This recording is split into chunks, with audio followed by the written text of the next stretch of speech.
B'investiment ta' 250,000 euro l-Aġenzija tal-Infurzar Lokali l-LESA investiet fi flotta ġdida ta' vetturi li se jintużaw mill-uffiċjali tal-komunità.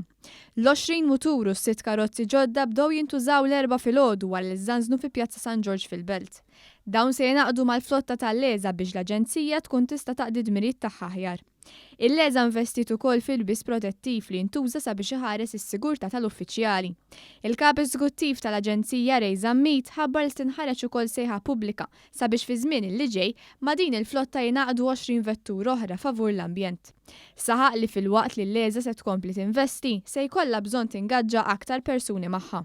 Ħassejna li f'kull lokalità bżonn li ntallaw inżidu l-personell propju għalhekk inħarġ l-ewwel reklutaġġ fejn daħħalna anki xi 20 ruħ, mbagħad daħħalġ it-tieni reklutaġġ daħħal iktar nies u set naħdmu għal iktar nies li għandna bżonn biex ovvjament jiżdiedu ma' dak li għandna.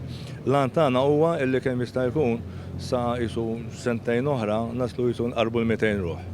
Preżenti għal konferenza tal-aħbarijiet kien hemm il-Viċi Sindku tal-Belt Rejat Soppardi li appella sabiex fiż-żoni residenzjali u fiż-żona kummerċjali ikun hemm aktar uffiċjali tas-sigurtà biex jindirizzaw il-problema ta' pickpocketing fiċ-ċentru tal-kapitali u l-abbuż li qed isir f'żoni residenzjali.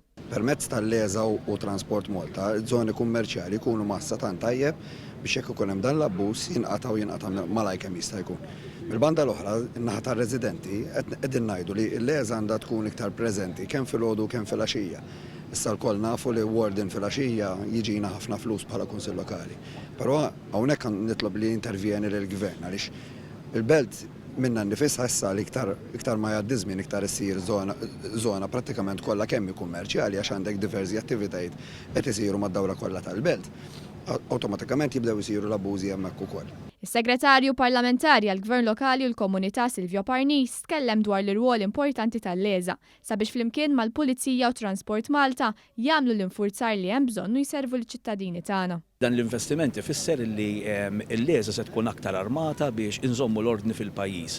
Il-maġġoranza kbira tan-nies ma tiksirx il-liġi, il-maġġoranza kbira tan-nies ma tħammitx imma bl-uffiċjali tal-komunità qegħdin hemmhekk biex naraw li l-pajjiż tagħna jkun nadif. B'dan l-investiment li għamilna ta' muturi u karozzi se nkunu aktar nistgħu ninfurzaw fil-lokalitajiet tagħna.